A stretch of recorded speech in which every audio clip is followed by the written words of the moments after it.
Welcome to tonight's planning board meeting. We're missing our fifth member tonight, so if you just bear with us for a few minutes, we'll wait to get started.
Call this meeting to order.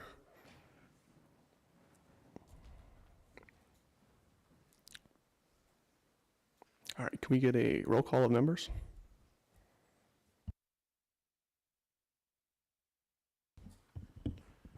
Mike McLeod, Denise Anderson, here.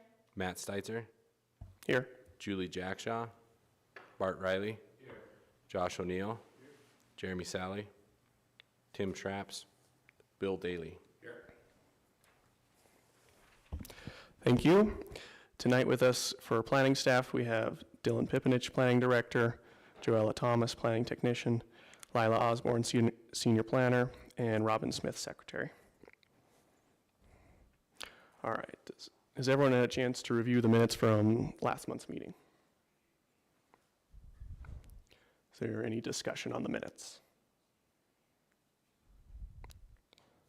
Would someone like to propose to move minutes? Mr. O'Neill? Make a motion to approve the minutes from last month. I'll second. Motion second, any discussion? All those in favor? Aye. All right, great.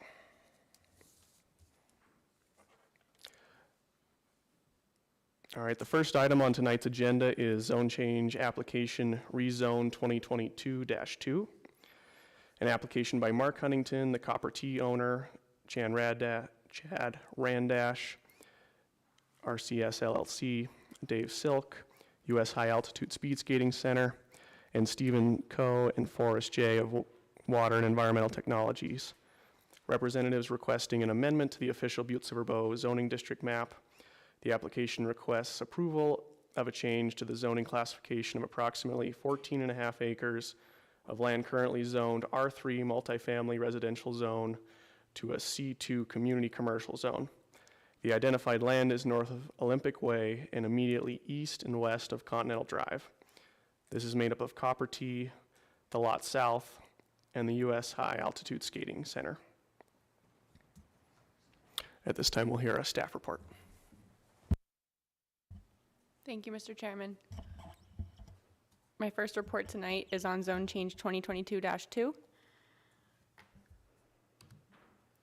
This proposal is to change the zoning designation of approximately 14.5 acres of land currently zoned both R1 single-family residential and R3 multifamily residential to C2 community commercial zone.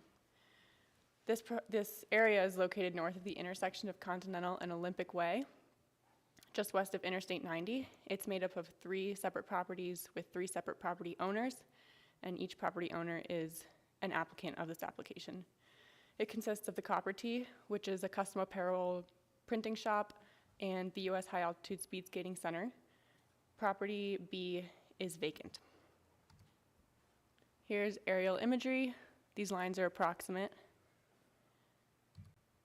And here's the zoning. you can see that the northern portion of the speed skating center property is zoned R1, and the southern portion is already C2. The other two properties are zoned R3, and they'd like to become C2. Here's the comprehensive plan place type designations for this area. There are two different place type designations. The transportation gateway is designated for the U.S. High Altitude Speed Skating Center property, and the other two are within the suburban mix place type. These will be explained on a later slide. The intent of this application is to accommodate future growth of existing businesses. There's no development for proposals Lot B, or there's no development proposal for Lot B at this time. Zoning boundaries may be amended, supplemented, changed, modified, or repealed. Amendments may not become effective except upon a favorable vote of 2/3 of the present and voting members of the city or town council or legislative body of the municipality when a protest against a change is signed by owners of 25% or more of the area of lots included in any proposed change, or those lots or units 150 feet from a lot included in a proposed change. There are 14 criteria for which zone changes are evaluated, and this presentation includes the most relevant points to explain the proposal and its potential impacts. The first criteria is the new zoning designation in accordance with the comprehensive plan. As shown earlier, there are two comprehensive plan place types which make up this application: the transportation gateway and the suburban mix. The transportation gateway represents key access and entry points into the urban areas of the city and county, and ideally these spaces create a sense of arrival and anticipation for those who are entering, and they should be carefully designed to be welcoming and attractive. The comprehensive plan outlines future opportunities, which include expansion of services and industry, and intentionally welcoming design elements. The U.S. High Altitude Speed Skating Center currently operates commercial, community-oriented activities, and a C2 zone for the entire property would allow these kinds of uses to expand and diversify in this area. The suburban mix intends to promote a combination of diverse housing selection within neighborhood-scale commercial development. These are transitional areas between suburban and urban areas, and they act as somewhat of a buffer between more traditional neighborhoods and higher intensity commercial uses. The future opportunities outlined here are integration of neighborhood-scale commercial. The Copper T, which is in this suburban mixed place type, currently operates under a use variance for a commercial printing and wholesaling business in the R3, but should they be rezoned to C2, expansion of their business would be permitted outright. The second criteria is the new zoning designed to lessen congestion in the streets. The proposed zone change from residential R1 and R3 zones to C2 would be compatible with the existing street network in this area.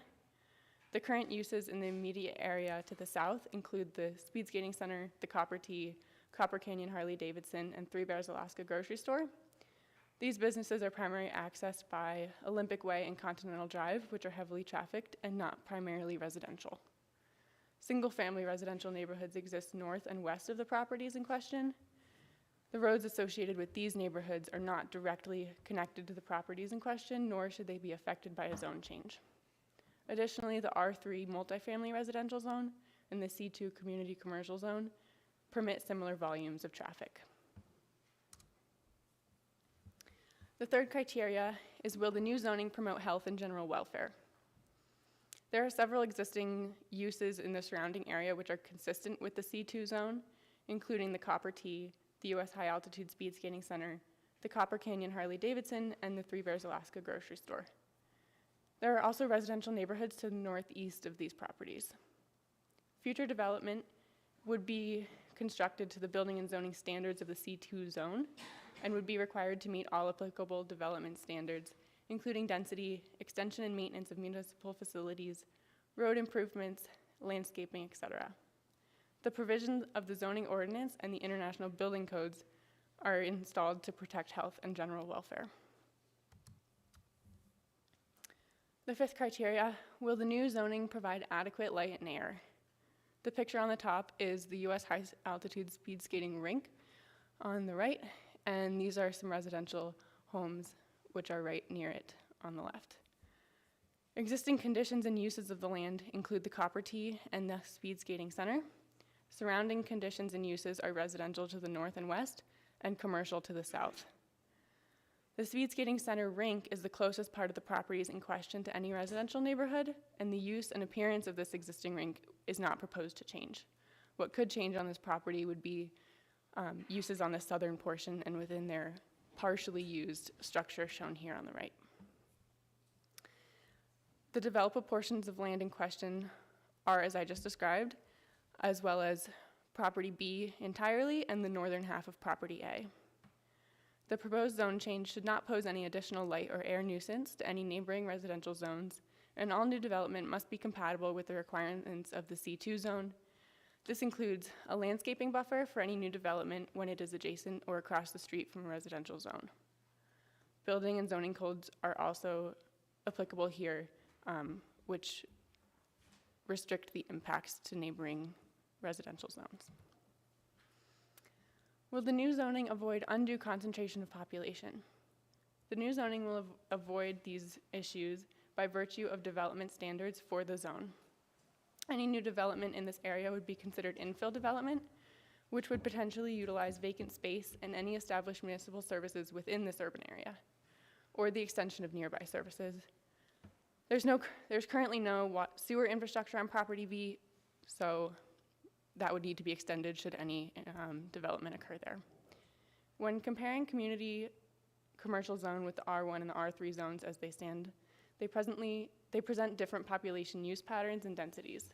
Commercial zones primarily support business-like population patterns while accommodating second-story residential uses. The R3 promotes higher density residential use, and the R1 supports single-family residential use. Will the new zoning facilitate the adequate provisions of transportation, water, sewage, schools, parks, fire, police, and other public improvements?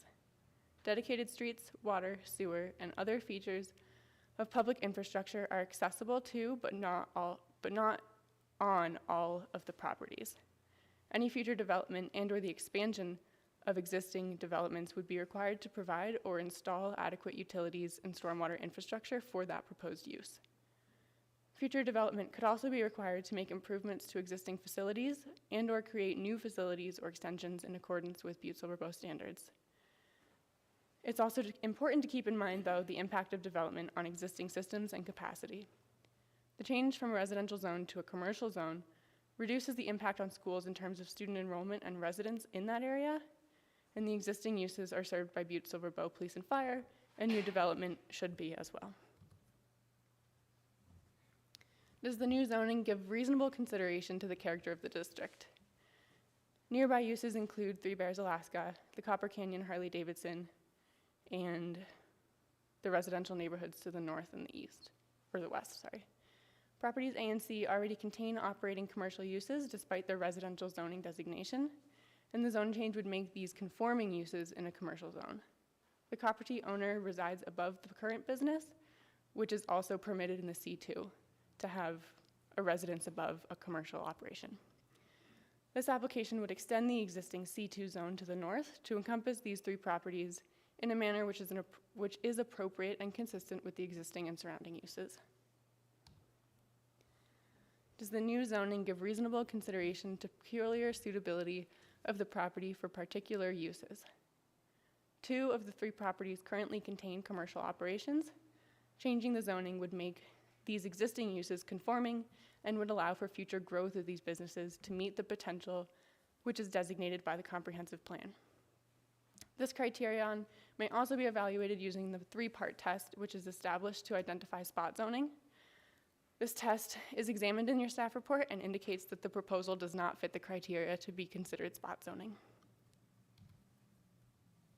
Will the new zoning encourage the most appropriate use of land throughout such county or municipal area? Both place types accommodate the promotion of commercial uses, particularly those which are community scale and welcoming. The new zoning from R1 and R3 to C2 will provide opportunities for commercial development in the area, which could complement existing residential uses and/or act as a welcoming gateway into Butte.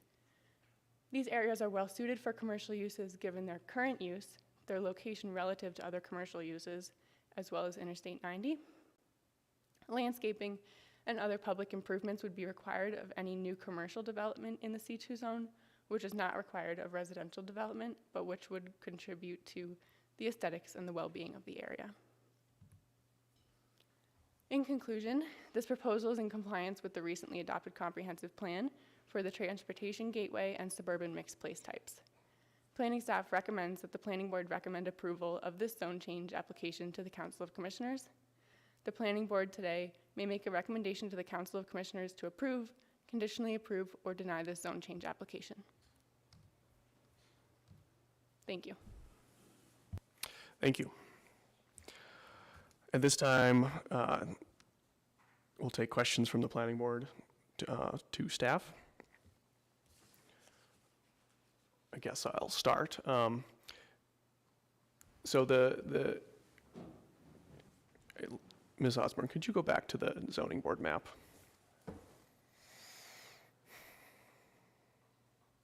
Thank you. So the area to the south there is already C2. So the proposal is to make it all C2. Is there a reason it wasn't C1, the lesser commercial?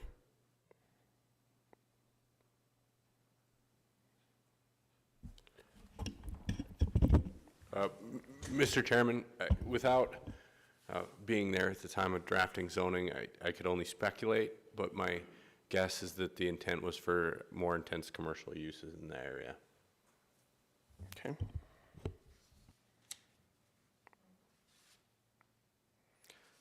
Any other members have any questions? Mr. Daly? Yeah, I have a question on what is the green belt what is that zone right up there that isn't on just to the north of the speed skating center? Mr. Daly, Mr. Pipnich.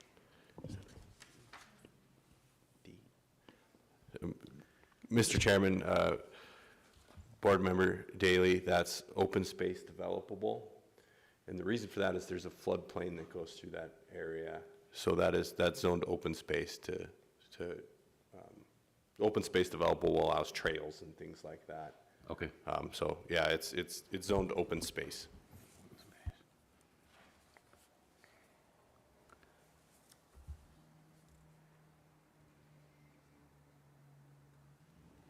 Any other questions? No, board thank you. members? All right. All right, this time we'd like the applicant to come forward and present their case.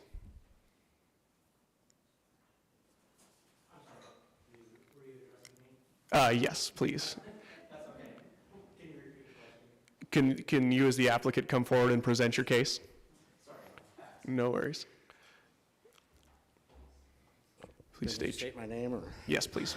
Stephen Coe with Water Environmental Technologies, representing the property owners. Do I need address? Or? No, you're good. Okay. We basically, as was presented by the staff, we're in complete agreement with that, and just ask that the board pass this resolution and change the zoning. I'm open for questions if you have any, or about the use or the site. Any questions from the board?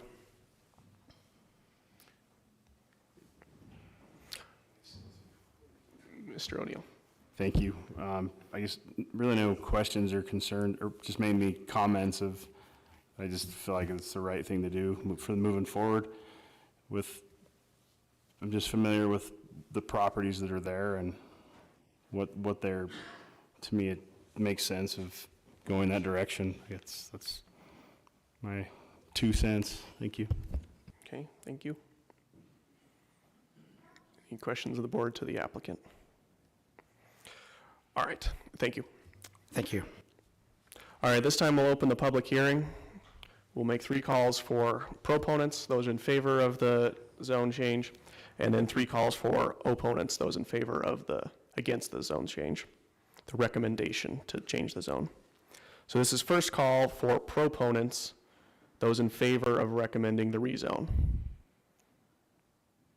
First call. Second call for proponents. Third call for proponents.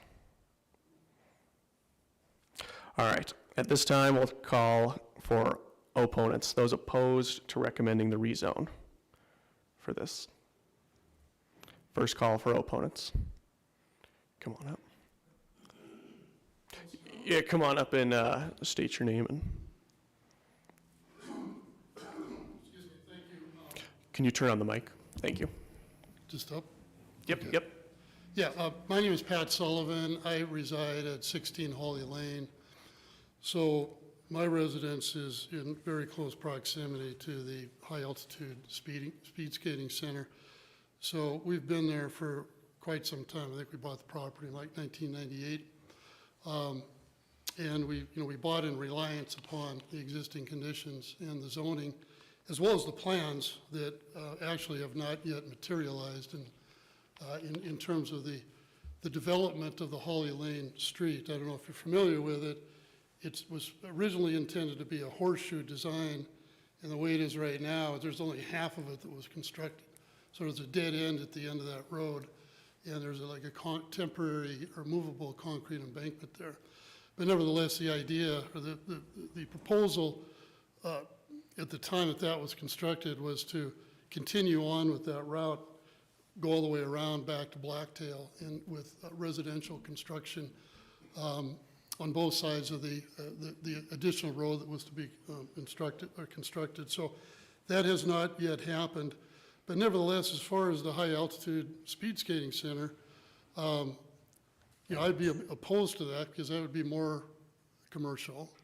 I was actually kind of confused about that whole concept because it is a high altitude speed skating rink. It's a pretty big facility.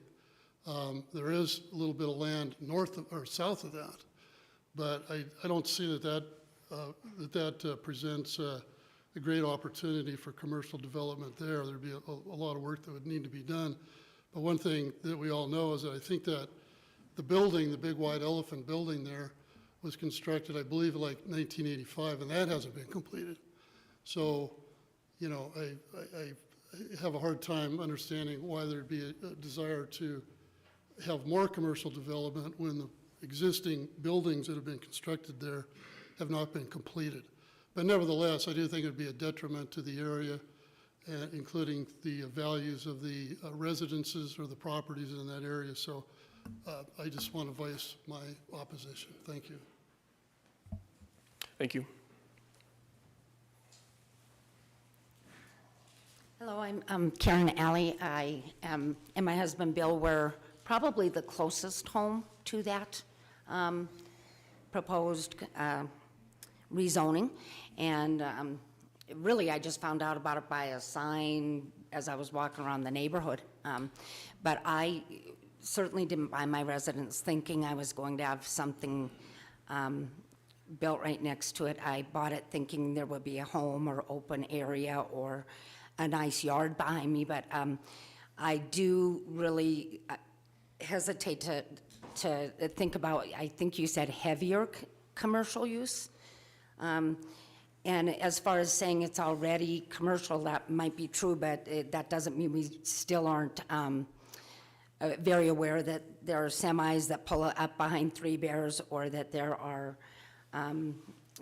it's just not a regular neighborhood. So I would speak in opposition to this, and actually I think the neighbors, I think the two closest of us are there, but I don't think anyone's considered that whole back area of Holly Lane that would be kind of affected by whatever proposed use you have by changing it.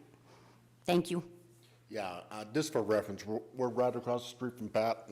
Our house is the last one. We would be bordering the lot where the commercial use would be used for. But yeah, right there, I mean, we already have what Three Bears is close to us, and we complained a couple times to our Three Bears for lights, semi-noise, air conditioner noise. And the last thing I want is like a car wash to be built right on the edge of my property, or Home Depot or Lowe's with their forklifts and the backup alarms going 7 days a week. That's not why I bought the property there. I thought the well, it's going to be like a horseshoe, like Pat said, so I would suggest that you oppose this measure. Thank you.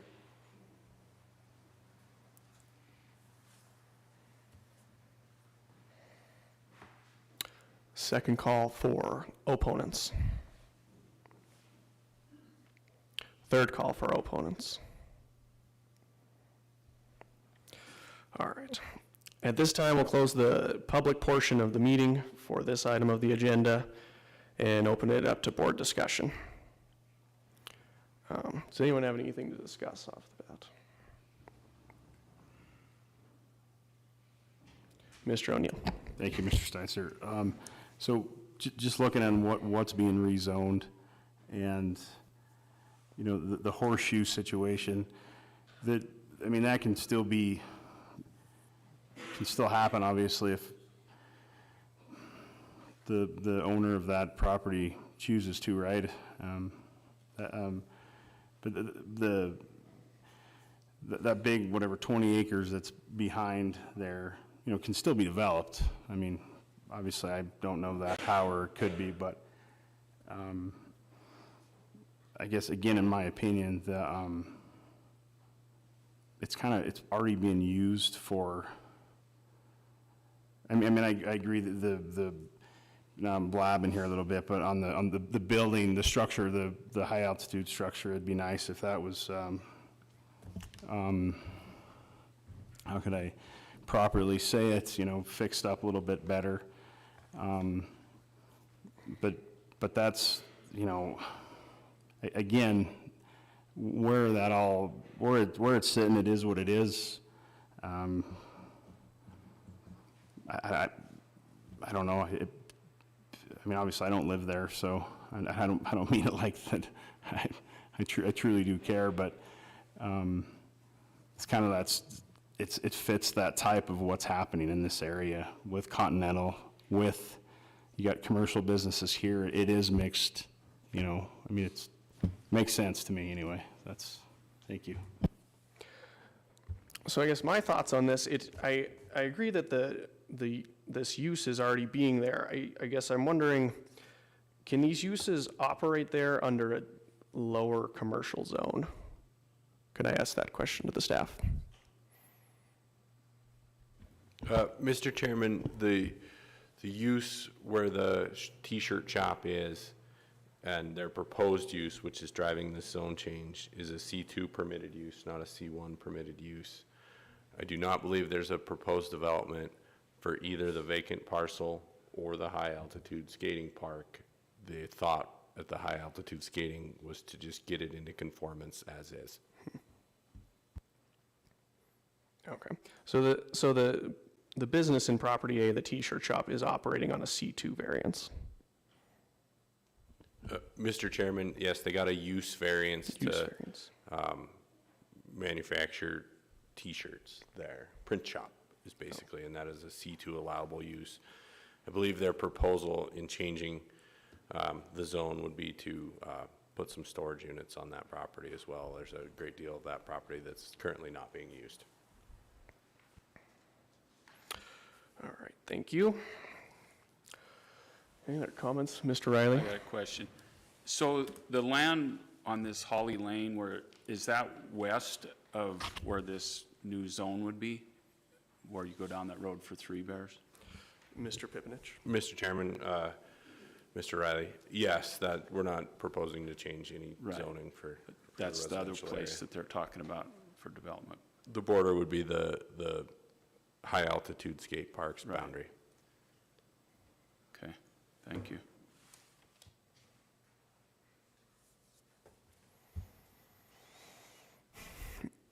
Mr. Daly, So you turn on your mic. I turned it on. So under C1, the storage units would not be allowed? Mr. Pipinich? Mr. Chairman, Mr. Daly, so none of the criteria were evaluated to change to C1 a lot of the spot zoning criteria is alleviated when you're extending an existing zoning designation, and the existing zoning designation to the south is C2. So it would be a whole new application, a whole new evaluation to change it to C1 instead.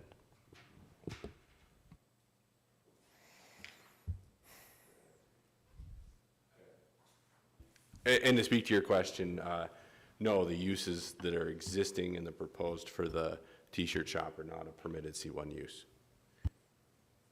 Okay, so the driving force for this application then would be so that they could add storage units.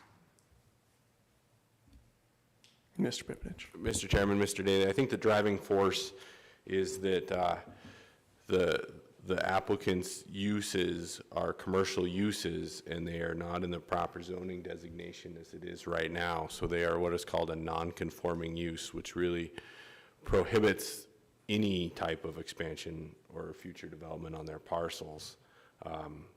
They're in residential zones now, so any change or any expansion, you're required to meet certain criteria through the Zoning Board of Adjustment to do that, including hardship. So their driving force is that they want their uses to be located in the proper zone. Can I ask a follow-up question? Okay, so their choices in, if they're going to add a storage unit, their choices would be to go get another variance or rezone. Am I understanding that correctly? Mr. Pipnich. Mr. Chairman, Mr. Daly, yes, and the criteria that zone changes look at compared to the criteria that variances look at are different. They're obviously even come to a different board. The variance criteria is there hardship associated with it? Is there something special about this property? You know, it's really more the physical conditions of the property. The zone change criteria is this the proper use for the area as a whole? It promotes more comprehensive planning. So the zone change criteria is actually the proper path to go if you are looking to change uses of an area, which is why we're here tonight. Okay, thank you. All right, I have one more question on, can you bring up the map? I want to see where Holly Lane is. And is that borderline, if I'm picturing it correctly, that the horseshoe's already zoned C2?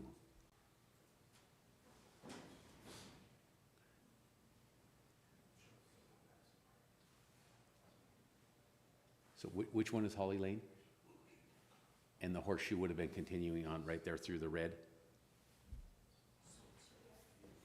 Mr. Pipnich. Mr. Chairman, Mr. Daly, correct. So the red portion is zoned C2 community commercial. The kind of the light yellow is R1, and the dark yellow is R3.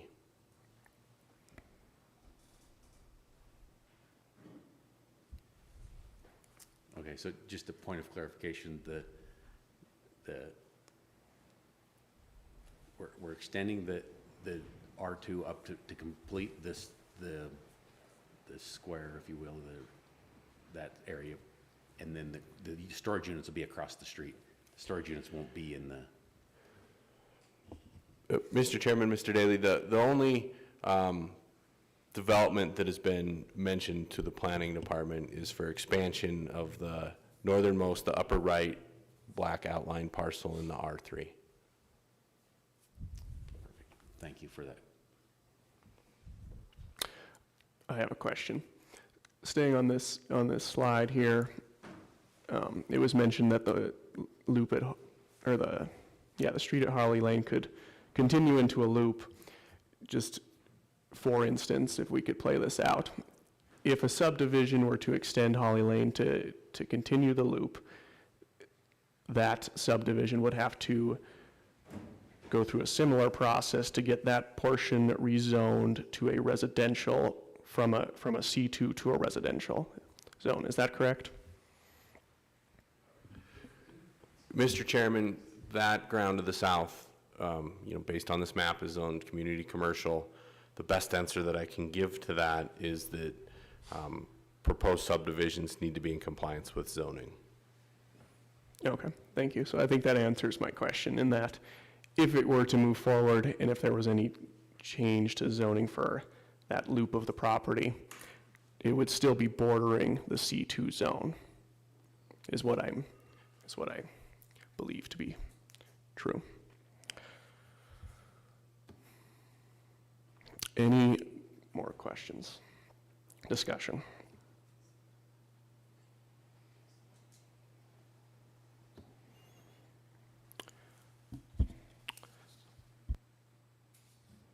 All right.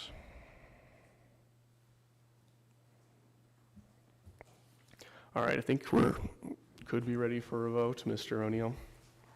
Mr. Chairman, at this time, I'd like to make a motion to approve zone change application, is it 22-00002, as proposed. Can I make a substitute motion, recommend zone approval to the Council of Commissioners? Thank you. That's what I meant to say. Okay. I took the words right out of my mouth. Is there a second? Second. Any discussion on the motion? All right, all those in favor of the motion? Aye. Aye. All opposed? Okay. Motion passes. All right, to remind folks that the board makes a recommendation to the Council of Commissioners. If you disagree with this recommendation, you'll have another opportunity to voice that opinion at the council's meeting.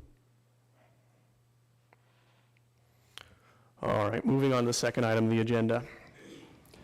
This is Comprehensive Plan Amendment Application 22-2, an application by John McDermott of Goes and McDermott Cattle Company and Sarah Jones of Deluxe Engineering and Construction, requesting a place type amendment to the Butte-Silver Comprehensive Plan. The application requests approval of a change to the place type map for approximately 88 acres, currently designated working lands, to economic driver place type. The identified land is both east and west of Harrison Avenue near its junction point with Parkmont Street. A map of the area may be requested from the Planning Department. All right. At this time, we'll hear a staff report. Thank you, Mr. Chairman. Our second presentation tonight is for Comprehensive Plan Amendment 2022-2. This proposal is to change the comprehensive plan place type of approximately 88.39 acres from working lands to economic driver. These lands are located south of the intersection of South Parkmont Street and Basin Creek Road. It is all privately owned by Goes and McDermott Cattle Company, and it is all currently zoned R1S. The intent of this application is to eventually change the zone from R1S to M1, expanding the existing industrial park for industrial development. There is no development proposed at this time. Here's a zoning map. The purple is the M1, and the grayish green is R1S. Here's the place type map. The light green is working lands. The even lighter green is suburban residential, and the dark blue is economic driver. And this proposal is to extend the economic driver to these dimensions. The working lands place type, as it is now, is much of the privately owned property in Butte-Silver, and these are often large tracts of land. Typical land uses here are large-scale agricultural and silvicultural operations, land cultivation, ranching, and limited resource extraction. Development restrictions are characteristic of rural agrarian landscapes, and the protection of viewsheds and preservation of tradition are especially important in this place type. Future land use opportunities listed in the comprehensive plan include cluster development, conservation easement, agritourism, and passive recreation. The working lands are this green map. Economic driver, intended uses, this place type is intended to promote large-scale employment opportunities and institutional uses. Commercial, light, and heavy industrial activities are typical in these areas, and they're areas where economic development is planned for and incentivized. Future land use opportunities listed in the comprehensive plan for the economic driver include mixed-use development and diversification of commercial and industrial uses. A review of the comprehensive plan must be conducted to determine the appropriateness of this request. Our comprehensive plan was adopted in 2020, and it outlines in its vision statement 7 principles to guide future land use objectives and decisions. These principles are fortified with specific implementation strategies in the matrix on page 183 of the comprehensive plan. And the principles and their guiding implementation strategies make up the criteria for which to evaluate changes to our plan. The first principle, enhance community character and reinforce the diverse and unique sense of place in each community throughout the county. The proposed place type amendment would create potential to expand the existing industrial park in that area. The implementation strategy relevant from this principle is to differentiate and reflect rural development character in the county. As the quantity and the quality of development in Butte increases and we see the community grow, it's important to closely consider which areas should be prescribed for these uses. Expanding an existing industrial park enhances the current industrial character and land use in these places, allows for economic development in appropriate areas of the county, and reinforces the sense of place in existing industrial spaces. The second principle is respect Butte-Silverbo's heritage while embracing change. Expanding potential for industry and commerce through a comprehensive plan amendment embraces change in an intentional, controlled, and long-range planning manner. It's common to see agricultural and grazing lands, especially those serviced by or located near existing municipal services, change to more urban uses. These patterns reflect optimizing the space, infrastructure, and land use in these areas to accommodate future development. This application includes only 88.39 acres for this sort of potential. The third is maintain access to recreational assets for residents and visitors alike. The applicant intends to keep 300 feet on the southwest and east sides of the land proposed in this application unaffected to act as somewhat of a buffer to the neighboring residential areas and as a wildlife corridor. Implementation strategies to this principle include recognize and identify wildlife habitat and corridors throughout Butte-Silver Bow, and to incentivize for protection of these places by implementing density bonuses and development offsets. These could be a possibility for any future development on this land should these areas be recognized as a prime habitat or corridor, protecting wildlife habitat and connectivity corridors while accommodating development. Another relevant strategy and objective is to support multimodal trail networks and improvements. Any future development in this area could be required to improve or construct nearby trails or recreation areas. Sustain affordability and housing choice and access for all residents. This is not a zone change application, but the intent of this comprehensive plan amendment is to eventually change the zoning designation of these 88.39 acres. The land is currently zoned R1S, single-family suburban, so a change would reduce the size of residentially zoned area in the city and county by 88.39 acres and would have some impact on housing. Despite this land being zoned residentially, the working lands place type designation is intended for more agricultural and recreational uses than residential. So despite the comprehensive plan amendment in front of us today, residential development is not supported necessarily by either. This image looks west at the subject land from Basin Creek Road. Provide economic opportunity through innovation, enhancing Butte-Silver Bow's economy by thinking outside the box. The applicant has stated that this change would expand opportunity for business growth in and around the existing industrial park. The business park envisioned for the site will be planned with purpose to make it a premier location and prevent it from becoming blight on the area. Additionally, an objective of the comprehensive plan is to attract and retain a high-quality workforce. Consciously expanding industrial areas creates a space to attract employers and jobs and allows for the prioritization of positive and best development practices when thought about ahead. Another implementation strategy of this principle is to expand opportunities for industry to allow a broad mix of uses and intensities. Expanding an existing industrial park would create opportunity for new industries in Butte-Silver Bow, promoting intentional economic development in areas already supporting similar uses. Promote growing wisely into the future by using what exists today to support growth. The expansion of this existing place type utilizes existing industrial areas for potential future expansion of similar and complementary uses. The comprehensive plan also emphasizes proactively prioritizing community infrastructure needs, which could be improved upon through future commercial or industrial development. There are currently very limited roads and infrastructure on the lands which are proposed to be changed, which would accommodate industrial or commercial development, and as so, infrastructure would need to be created or improved for future development on the land. This image is looking at the southern border of the South Butte Industrial Park as it is today. The final criteria principle is to ensure a clean and healthful environment for all residents, regardless of age, gender, economic status, or where you live in Butte-Silver Bow. There are natural drainages traversing the area around the properties in question, and these have been intentionally excluded from this application. This intentional design meets two objectives of the comprehensive plan: to protect sensitive wetlands and riparian areas in the county, and to maintain the quality and quantity of the county's surface and groundwater resources. Another important objective of the comprehensive plan is to protect air quality throughout Butte-Silver Bow.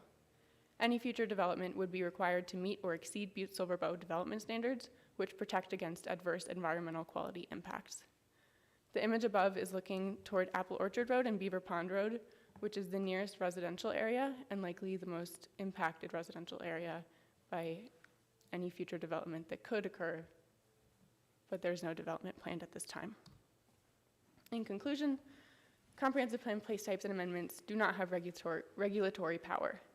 This amendment would only create potential for the expansion of an existing industrial park by approximately 88 acres. Based on the findings, planning staff do recommend approval of Comprehensive Plan Amendment 22-2 to change the place type designation of this land from working lands to economic driver. The Planning Board may make a recommendation to the Council of Commissioners to approve, conditionally approve, or deny this amendment. Thank you. Thank you, Ms. Osborne. All right, at this time, we'll take questions of the board to staff, if there are any.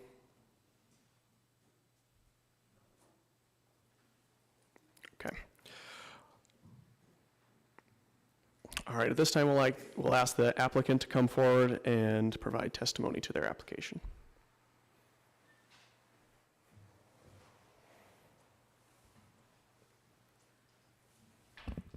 Hello, my name is Sarah Jones with Deluxe Engineering and Construction, and I'm here with John McDermott in support of this application. Lila covered it very well. I think there's not a lot I could add. The only thing I would say is that the intention of this is just to expand the existing economic driver.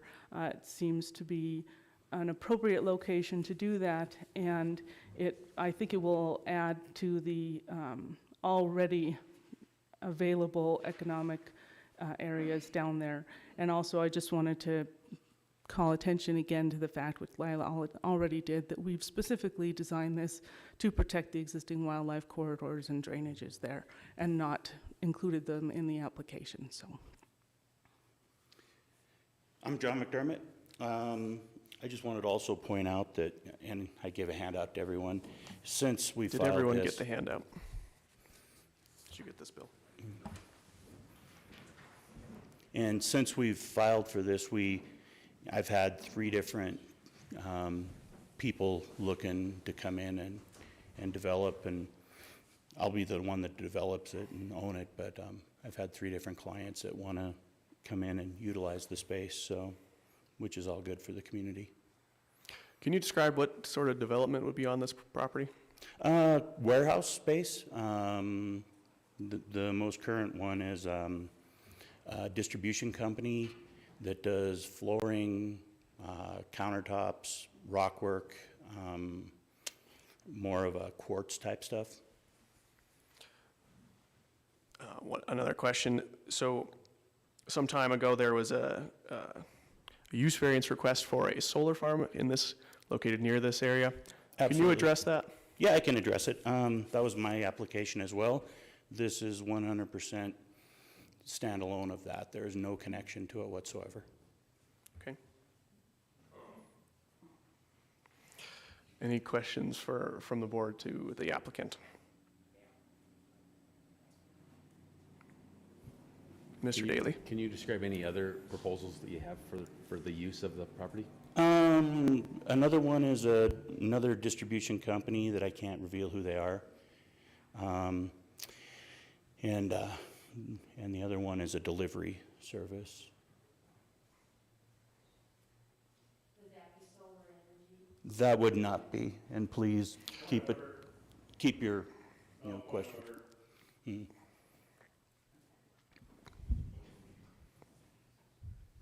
Okay. Anything else, Mr. Daly? Yeah, relative to the size of the 88 acres, the three proposals that you have, how much of that land would be part of that, of those developments or those proposals?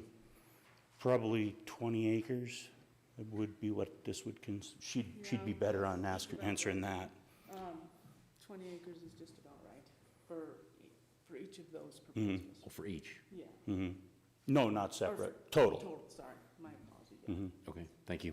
The first one there that you have is roughly 8. Thank you. You're welcome. Anyone else? Thank you. Thank you.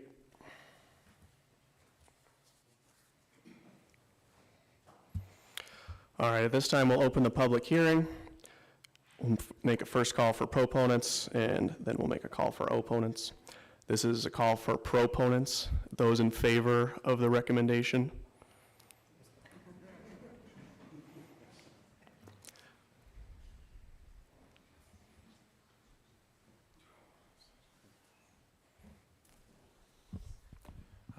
My name is Jay Fortune.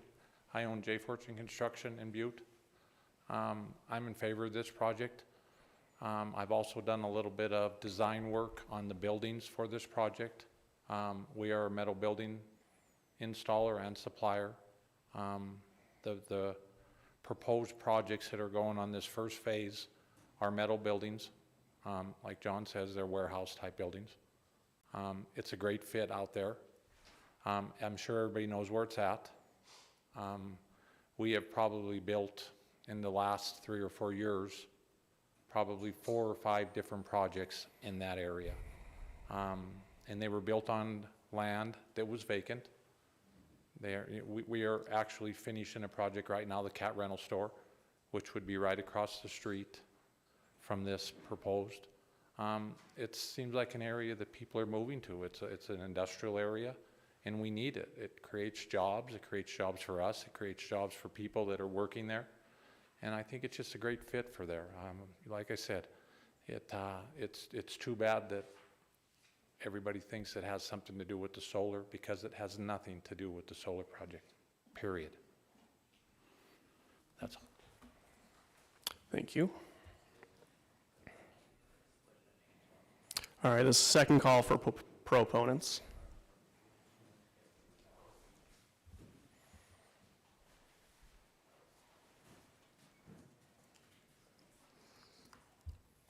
My name is Justin Fortune. Just for the record, I'm a commissioner for the district, but I'm speaking as a citizen, not in my commissioner capacity. On Parkmont, which borders the other part of this property, there's 20 similar businesses.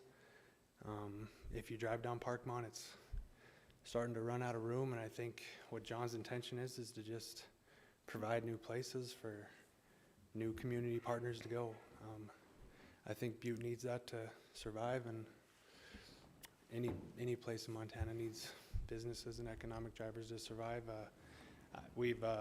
I've been more involved in the project than with Sarah and John, I guess, than my dad, but we've kind of we've been pretty transparent with the planning department on what we were doing, and just to reiterate, it's not the solar project, and that's kind of been misled by, I guess, the people that are here.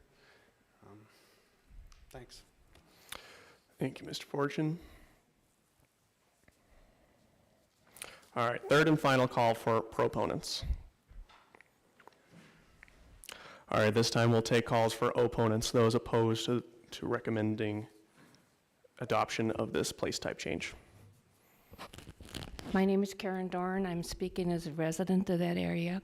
I have a couple comments and a question.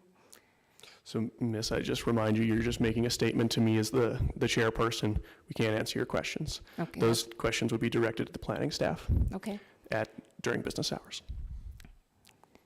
My comment is the planning board has made it very public that they want all of the industrial park area out toward Ramsey.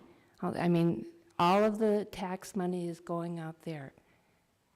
So I guess my specific question that you can't answer is, why do we need more economic driver out the old industrial park when it's been neglected for so long and all the tax money is going out west? So that's just my comment and question.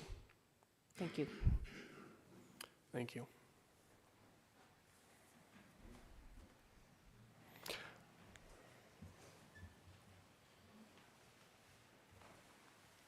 So, can you guys all hear me? Okay.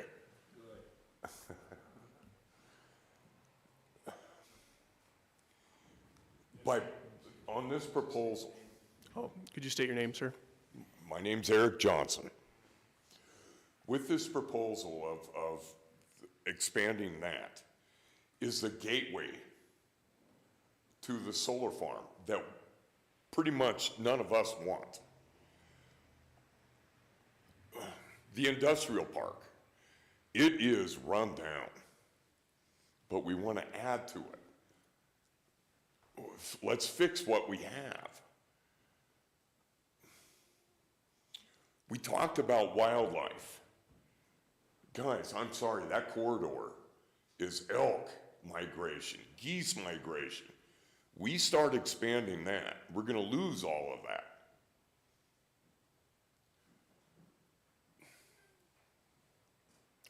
The more we get into expansion, I don't mind expanding it, but this is that gateway to that solar farm, which is going to kill what we know as Butte.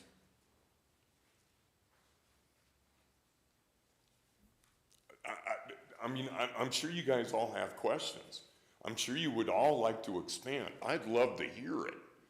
I have so many questions I want answered. But if we let this go through, that solar farm's going to come through. And where I live, that is going to take my property value down to ghetto. Okay, thank you.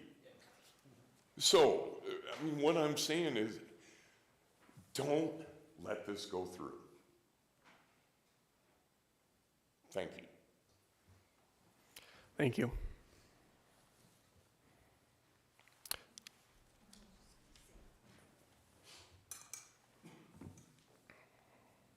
My name is Sandy Roesti, and I live on East Badger Lane. And I wrote a letter, sent it to the board, and I'd like to have it read. Thank you.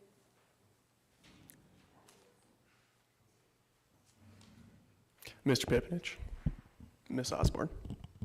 I'd like to apologize for leaving the letter in my office, and I will go get it right now. Thank you.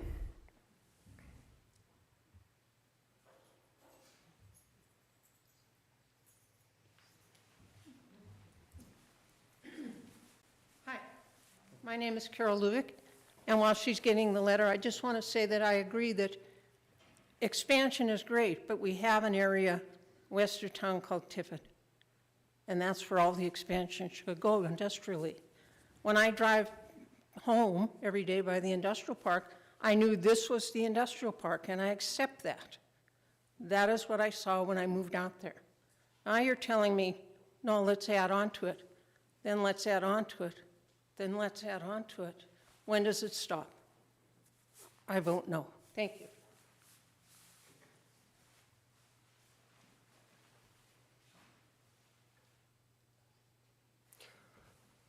This is the second call for opponents.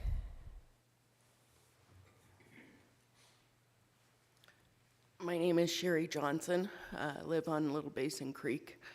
We moved over and purchased our property about 3 years ago. I have to agree this is a gateway move. The wildlife up there is super abundant, and you're talking about changing patterns. Don't know that we want to get into that. We've got eagles, we've got mountain lions, there's everything out there. It borders Forest Service area where, a lot of our people get fed, right? They hunt up there.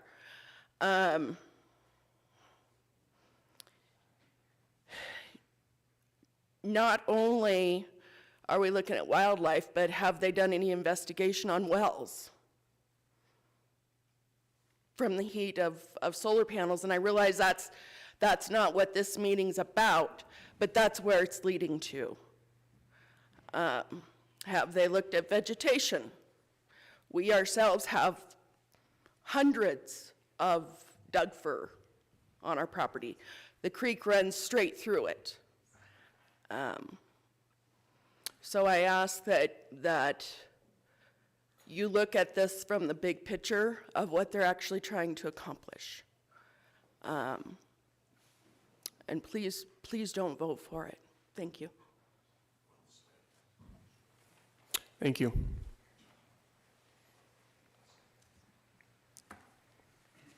All right, this will be the third and final call. Oh, okay. We'll have the planning staff read the letter.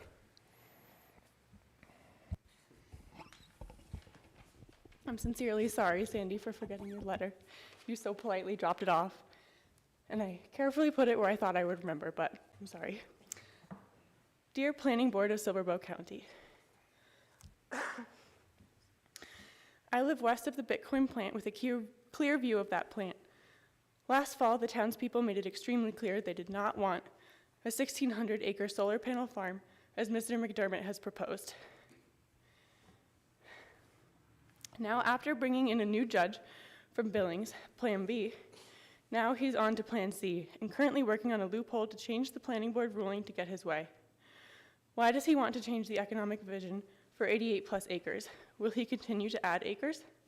From what I understand, Mr. McDermott is unable to sell the land, but can lease the property, and is worming his way, beginning with the 88+ acres, for a planning change from the working lands to economic driver place type vision. I understand some Butte contractors are in favor of this for personal monetary reasons and betting on his future changes. These jobs, most likely hiring out of town, non-Butte workers, not benefiting Butte workers, will be short-lived, and when completed, our beautiful landscape will be permanently damaged. I truly feel what Mr. McDermott has planned will be for his monetary benefit and not the betterment of the Butte residents for its economic future. Your committee is in place to ensure Butte's positive economic futures. Mr. McDermott's vision isn't, as his vision is to make money. As a planning board member, I would be extremely skeptical of what Mr. McDermott's final plan is for the rest of the 1,600 acres in question. Remember, what is decided and changed today will affect Butte-Silver Bow for decades to come. At this time, the land is zoned agricultural and could be turned into 20-acre ranchettes, which would draw new business owners, new working from home families, as well as new residents to the area, thereby keeping it agricultural. Montana, big sky, ranchettes, land. This is what newcomers to Montana want. I would also question your reasoning to change the place type. Might it be for Mr. McDermott's or your monetary gain? Your decision will be on your shoulder. I'm not against growth, just look at the port, it's thriving. As a planning board member making decisions, I would want to know just exactly how the land will be used, and not a shrug wink and we'll figure it out later for an answer. In the past, Butte has been scammed many times by people who wanted land, money, property, etc. I believe this is a way for Mr. McDermott to get his way a little at a time, and our beautiful landscape will be gone forever. Remember, once a camel's nose is under the tent, he can slowly push the rest of the way, reaching the end result because of the decisions you make today. I sincerely hope the Butte-Silver Bow Planning Board denies the place type driver. This is not the economic growth we need, but an idea for a scam artist to screw Butte for his own fortune. Thank you, and holding you responsible, Sandy. Sorry, I'm still out of breath from the stairs. Thank you, Ms. Osborne. All right, back to the regular order. Second call for opponents.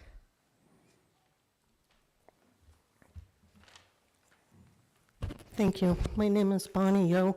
I live at 100 Sweet Meadows Road, which is directly north of the industrial park.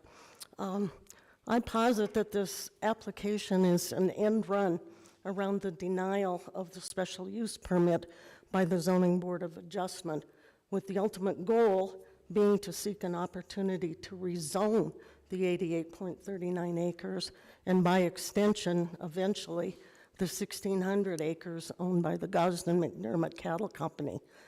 A change in the zoning may make it possible for the Basin Creek Solar Project to become a reality.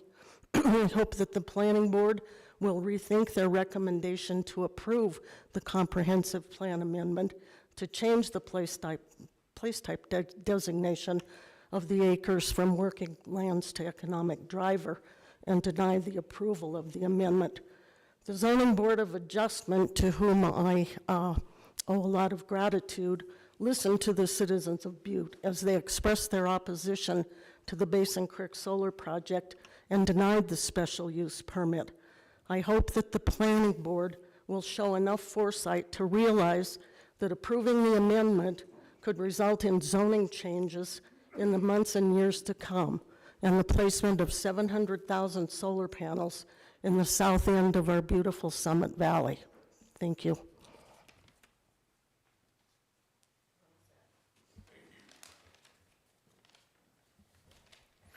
All right, this is the third and final call for opponents.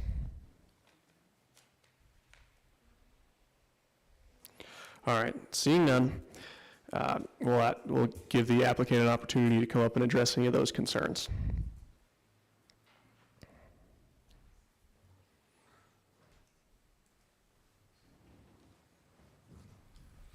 Mr. Chairman, John McDermott again, and Sarah Jones. Just want to reiterate, this application has absolutely nothing to do with the solar. It's a whole separate project, a whole separate process, and it's, completely different project altogether.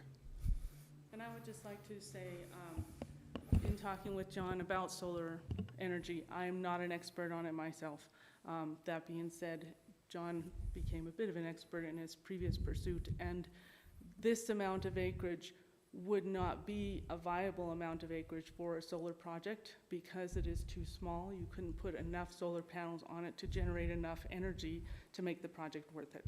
Yeah. So this amount of acreage could not even be used for a solar project. And so in order for this to be opening the door for that, there would have to be a whole separate request to expand this.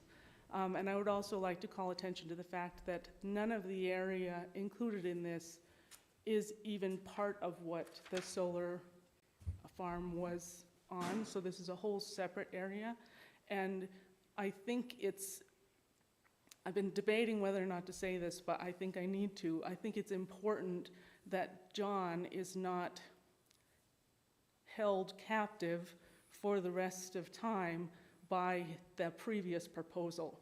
This should be considered something wholly different, and he should not always be weighed in and judged by a proposal that failed. That happened. This is new. Anything that could come forward in the future would be new and would come in front of you, and that could be judged at that time. This is not that. It could not be used for that, and John should get a fair shake at each proposal he brings forward for his property. And I know that the board will do that, but I just wanted to remind everyone that this is different and should be judged differently. Thank you. Thank you.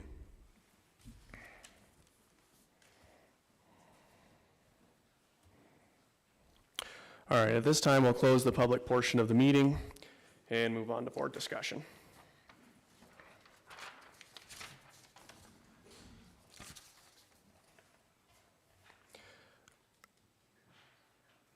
All right, I have a question for staff.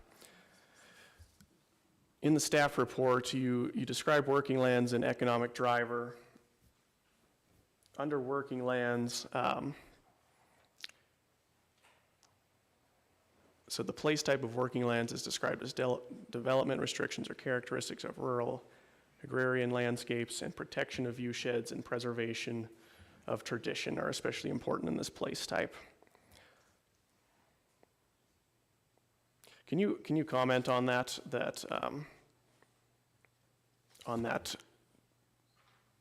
change of working lands to economic driver? Ms. Osborne? If you're asking what change in intent for the land would come, Sorry, to clarify, on the staff comments, so expanding the existing industrial park enhances the current industrial character and land use in these spaces. I guess I'm wondering, that doesn't seem to fit in with the working lands. the working lands place type would not support economic, or would not support. Mr. Pipnich. Mr. Chairman, sorry, Lila. I think what she's trying to get at is that would be the reason for the needed change. Working lands place type and economic driver place type are obviously different place types. So the end goal use drives this proposal and is why that would be changed. I guess what I'm saying is that the working lands place type and the economic driver place type are not compatible place types, otherwise they would be one place type, and that would be the reason for the change. Does that answer your question? It does, thank you.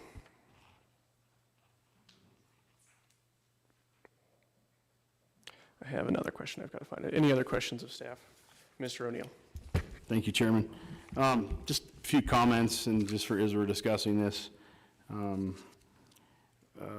just a few comments that I've heard on the current industrial park that's run down. I know several businesses that are highly successful out there. They're doing well. I'm not sure where the fact of it being run down, where that's, again, repeating myself, I apologize. There's many successful businesses currently in industrial park right now. Just want to just kind of stick up for the high-paying tax, hard-working business guys that currently are in that area that definitely have an impact on a lot of families in Butte, Montana. So just wanted to put that there. Expansion's tough. Like we have all these different expansions that are going around in our town, right? We have stuff that wants to come in, stuff that whatever.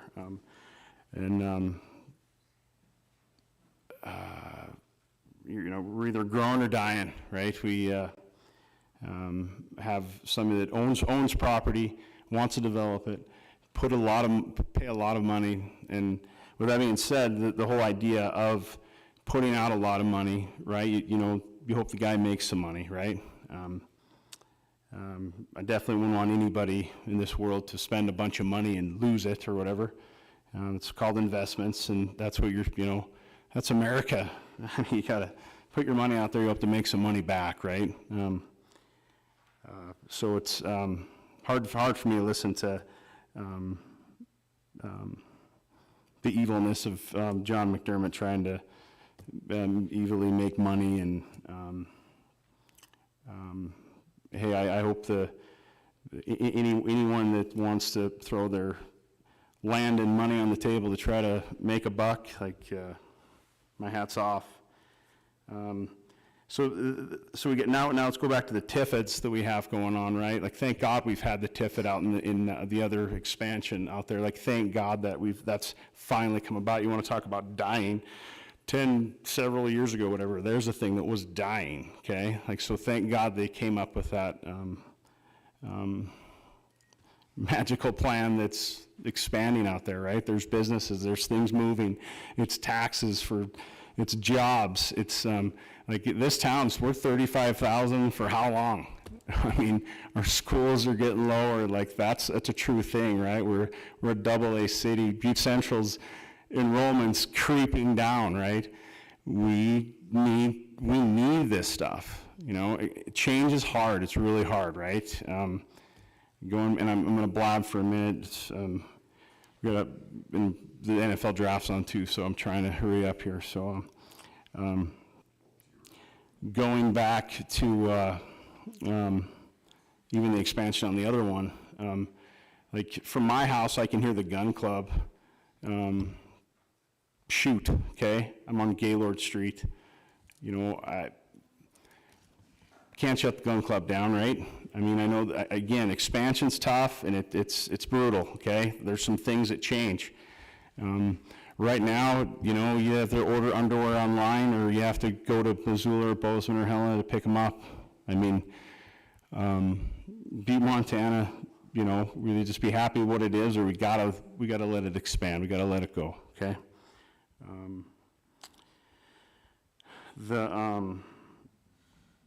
Going back to the Tiffin, sorry, as I'm blabbing here again, this is, you shouldn't have called on me, Chairman, but the Tiffin is expanding some of that land out there. It's taken up. It's like from 10 years ago when they're trying to give it away. Now it's happening out there. The Port of Montana, it's pumping. It's getting better and better. Like, that's what we've wanted, right?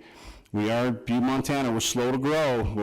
We're peaking. We're getting there, right? And we're, you know, hopefully we don't expand and get as crazy as some of our other cities. But I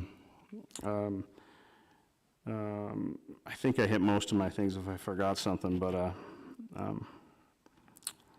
just as the board is making a recommendation, this zone change is for this one, not for the solar project. Okay, the solar project is a whole nother thing.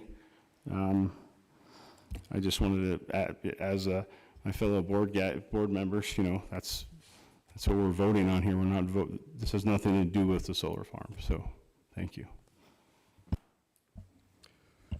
Thank you, Mr. O'Neill. I have another line of questioning, but I'll let the other board members go. Mr. Daly. Yes, I have a question for Mr. Pipinich, and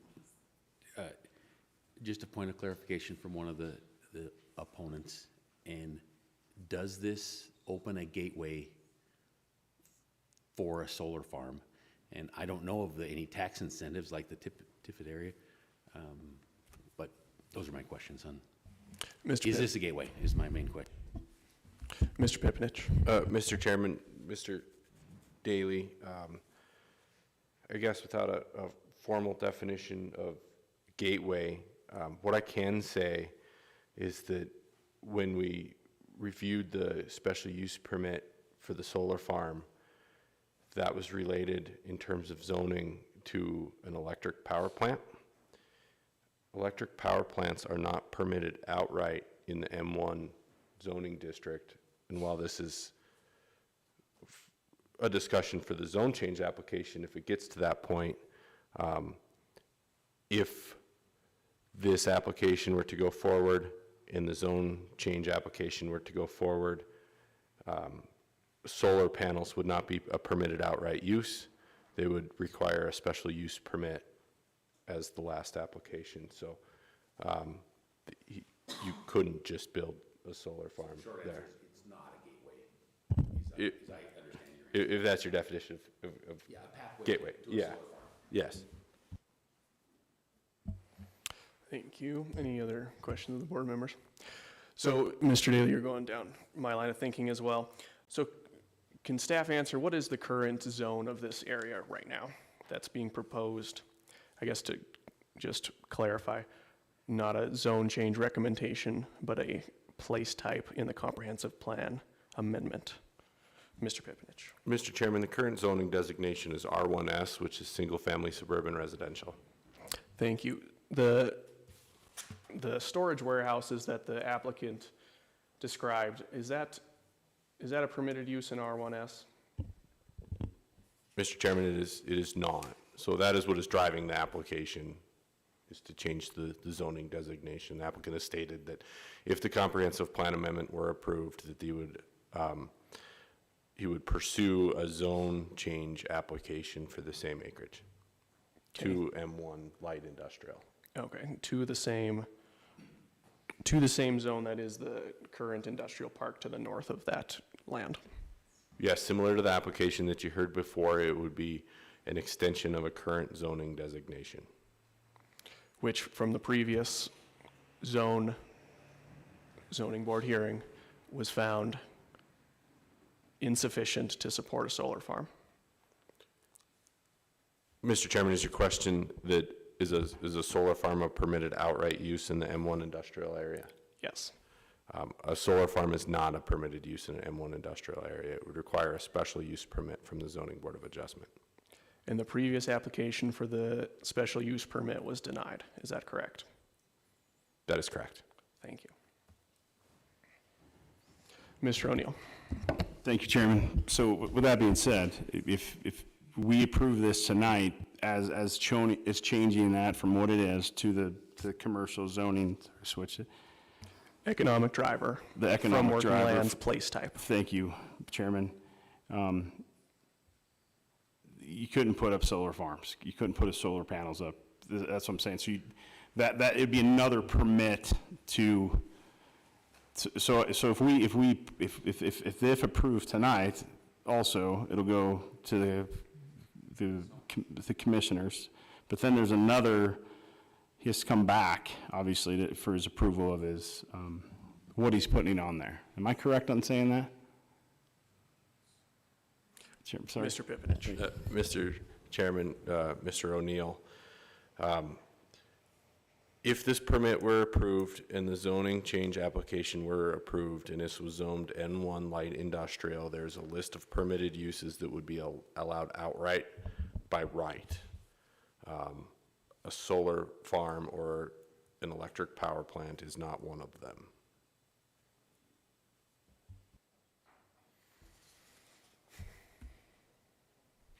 Mr. Daly.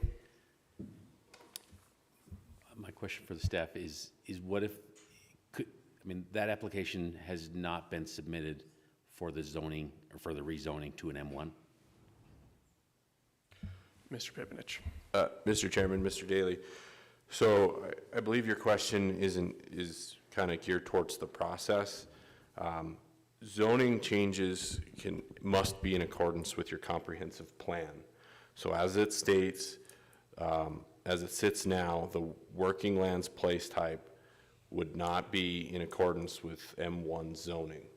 So to change the zoning application, they would first need to change the place type, which is their application tonight. So their intent is to then, if this is approved, would submit another application for a zone change that requires 2 public hearings, one at Planning Board and one at the Council of Commissioners. Okay, so my follow-up question would be, that application could be for any zone that could allow for a solar/electrical plant. Mr. Pipinich.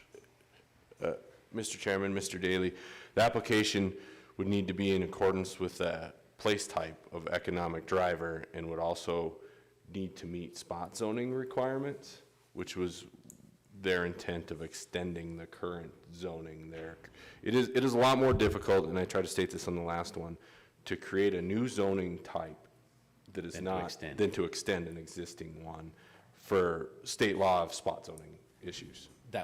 You answered now my question. Maybe I didn't ask the question very clearly, but you did answer it. Thank you.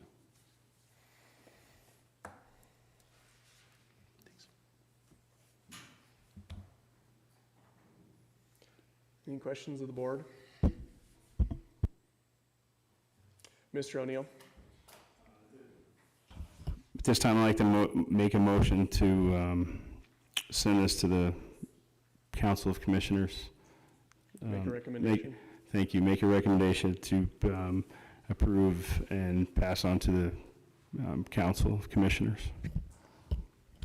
To change the place type from working lands to economic driver. Thank you again, Chairman. I should have appreciated what you said. Thank you. Sorry. Is there a second? I second it. Is there any discussion on the motion? All those in favor? Aye. All right, the motion passes. As a reminder to everyone here, if you disagree with the recommendation tonight from the Planning Board, oh, excuse me, Mr. Sorry to interrupt, Mr. Chairman, but comprehensive plan amendments require only one public hearing. This will go to the council commissioners, but it will be on their agenda, which is a public meeting, but it will not be a public hearing. Thank you for the clarification. All right. Moving on to the third item on tonight's agenda. All right, this is Comprehensive Plan Amendment Application 22-3, an application by Brian Angove of Mile High Excavating and Sarah Jones of Deluxe Engineering and Construction, requesting a place type amendment to the Butte-Silver Comprehensive Plan. The application requests approval of a change. Excuse me, point of order. The application requests approval of a change to the place type map for approximately 24 acres, currently designated open lands, to economic driver place type. The identified land is south of the Resurrection Cemetery, south of the junction, South Montana Street and Beef Trail Road. All right, could staff present on this agenda item? Thank you, Mr. Chairman. Our final presentation tonight is for the Comprehensive Plan Amendment 2022-3. This proposal is to change the comprehensive plan place type of approximately 21 acres of land currently designated open lands to economic driver. This area is located in the southwest corner of Beef Trail Road and South Montana Street where they meet, and it's made up of 5 properties, 4 of which are industrial and 1 of which has a residential home on it. The applicant owns the northeastern property, the one highlighted in black, and that is the Mile High Excavating property. All 5 properties highlighted here are fully or mostly zoned M2 heavy industrial. The only parts that are not, you will see on the next slide, is the top sliver of the 2 northernmost properties.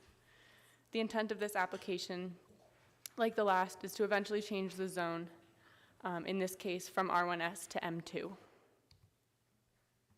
So here's the zoning map. You can see that most all of the properties in question are currently zoned M2.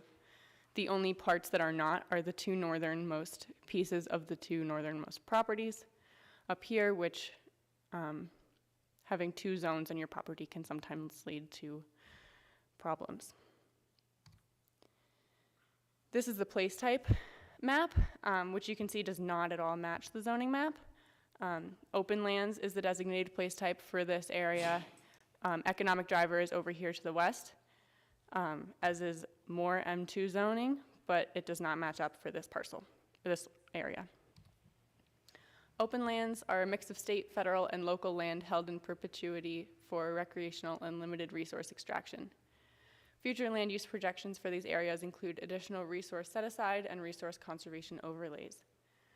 These are not characteristics or likely projections of the land in question, which are currently designated as this place type, and the open lands are what you see on the bottom in the blue. The economic driver place type is intended to promote large-scale employment opportunities and institutional uses. Typical here are commercial, light, and heavy industrial activities, and economic development is planned for and incentivized in these areas. Future land use opportunities listed in the comprehensive plan include mixed-use development and diversification of commercial and industrial uses. The types of existing uses, except for the pre-existing residential property in this area, conform to the economic driver place type, and that's in the pinkish here. A review of the comprehensive plan must be conducted to determine the appropriateness of this request. I stated before there are 7 principles backed up with specific implementation strategies, and these are what will guide the report tonight as well as make up the criteria to change the comprehensive plan. Respect Butte-Silver's heritage while embracing change. This would not entail a change to any existing uses. It would create opportunity for the northernmost landowners to apply for a zone change to consolidate their properties into a single industrial zoning designation, which would allow for expansion of their current existing uses. Economic driver place type is better reflective of the existing and likely the future uses of this land rather than open lands. And staff believe this comprehensive plan place type may have been an oversight in drafting the map. Sustain affordability and housing choice and access for all residents. This is not a zone change application, but the intent is eventually to change the zone. As the northernmost property, the northern portion of it is zoned R1S. A zone change to industrial would reduce the amount of residentially zoned land by less than an acre. It's unlikely that these residentially zoned portions of the properties would be used residentially, as they're within the property boundaries of existing industrial businesses, one of which has expressed intent to expand. Provide economic opportunity through innovation, enhancing Butte-Silver's economy by thinking outside the box. The supporting objective here is to expand opportunities for industry to allow for a broad mix of uses and intensities. This change would create potential for existing industrial businesses to expand and enhance this area of the city and county, particularly for the two northernmost properties who have split zoning currently. This change would create potential to increase uniformity of zoning, increase congruity between zoning and the comprehensive plan place type, and create potential for existing businesses to grow. Promote growing wisely into the future by using what exists today to support growth. This application would support the growth of existing Butte businesses by generating potential for them to expand. The supporting objective to this principle is infill development, and any expansion or improvements of the current businesses in this area would be infill development, utilizing existing space, utilities, and infrastructure.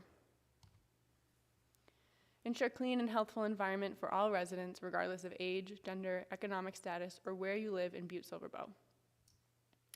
The ultimate goal of this application is a zone change on the northernmost portion of the property of the applicant, the Mile High Excavating property, to expand their existing business.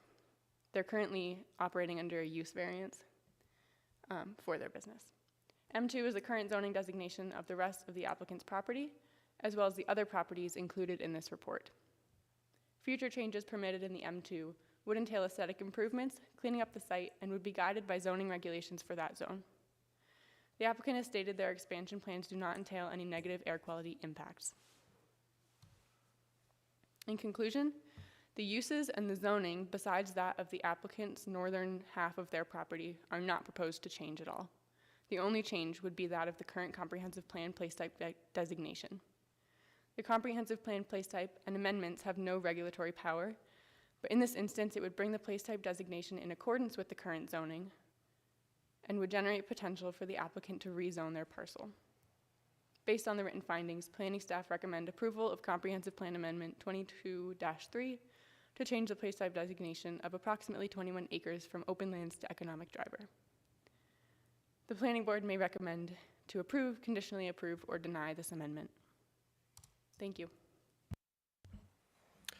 Thank you, Ms. Osborne. I'd like the applicant to address or to provide any testimony that you would like to. Can you turn on the mic? Hello, my name is Sarah Jones with Deluxe Engineering and Construction again. Here before you representing Mile High Excavation, and I apologize that they couldn't be there tonight themselves.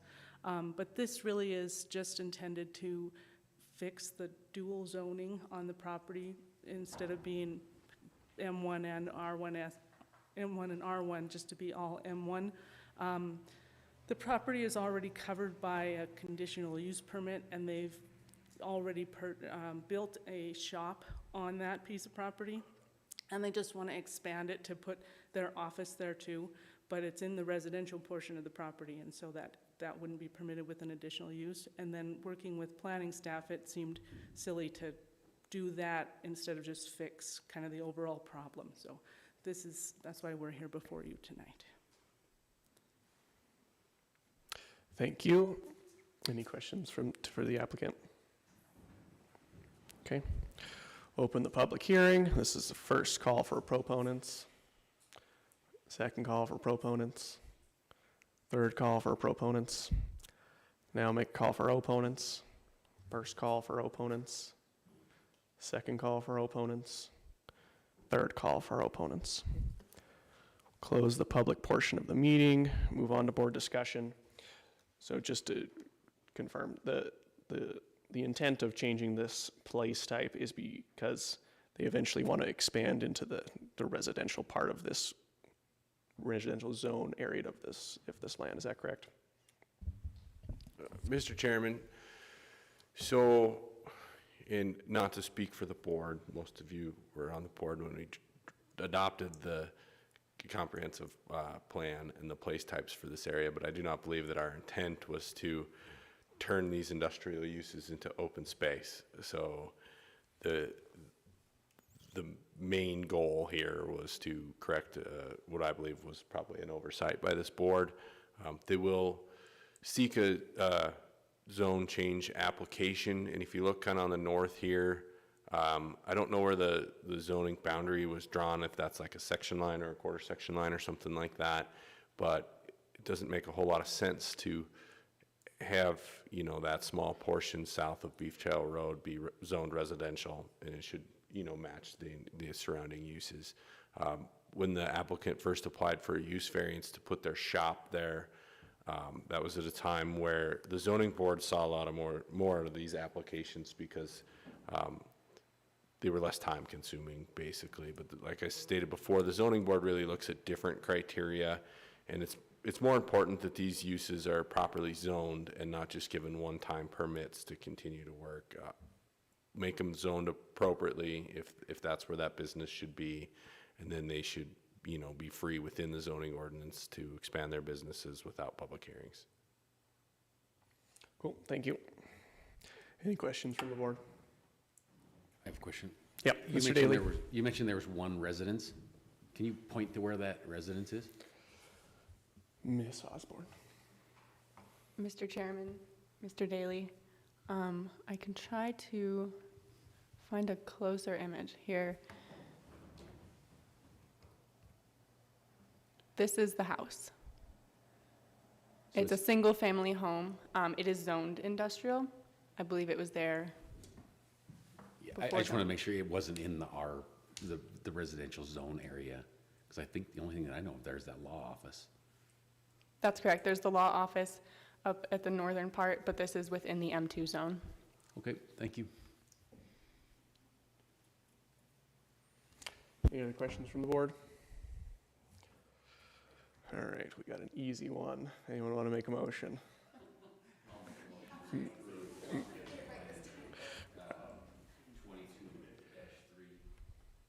Thank you, Mr. Daly. Is there I a second it. All right, second. Is there any discussion? All in favor? Aye. Motion passes. All right. This time, that's all the items on the agenda. Is there any other business? Mr. Chairman, the only thing that I wanted to mention is that we are working through drafts of a contract with Orion Planning and Design to update the zoning ordinance, which you folks get to be the lucky steering committee to facilitate those changes. Her schedule in the bid was approximately 1 year for adoption. Can't wait. Thank you. All right, I think we can adjourn. Thank you.